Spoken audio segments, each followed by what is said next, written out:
fuerte aplauso para esta generación. Gracias por vuestra presentación y gracias también. لا بديل لا بديل. كل الوطن كل الوطن.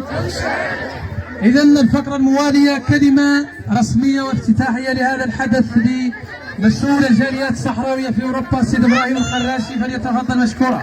Le damos ahora la palabra al representante de la diáspora saharaui en Europa, Sidi Ibrahim al-Kharrashi.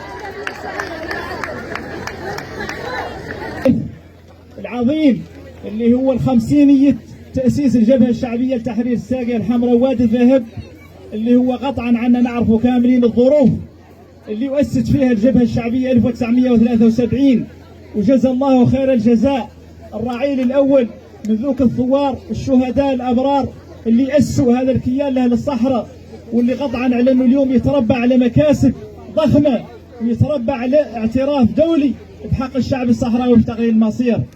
الجالية الصحراوية اليوم تخلد الحدثين الهامين قطعا على 50 سنة، 5 عقود ونصف قرن من التضحيات ومن العطاء ومن عطاء قوافل الشهداء البررة اللي سقطوا في ميدان الشرف، اللي سقطوا في ميدان الشرف وسقطوا في زنازين ومعتقلات العدو من أجل تقرير مصير الشعب الصحراوي ومن أجل تحقيق الاستقلال، ولا خالق شيء دون الاستقلال. وقطعا على أنه هذا يعطي قبال على أنه الوحدة الوطنية اللي عدلت 1975 واللي الشعب الصحراوي كامل انضوى تحتها هي سر المكاسب وهي سر الانتصارات. والشعب الصحراوي كيف تعرفوا اليوم قاطبة يخالف هذا الحدث العظيم وهي عادة النضال، قطعا على أنها تجلس حضورها في الأرض المحتلة. كذلك يعني التخطيط الرسمي اللي يعدل على مستوى ولاية أوسرد، واللي كان يعني بإشراف من الأخ الأمين العام ورئيس الدولة إبراهيم قالي.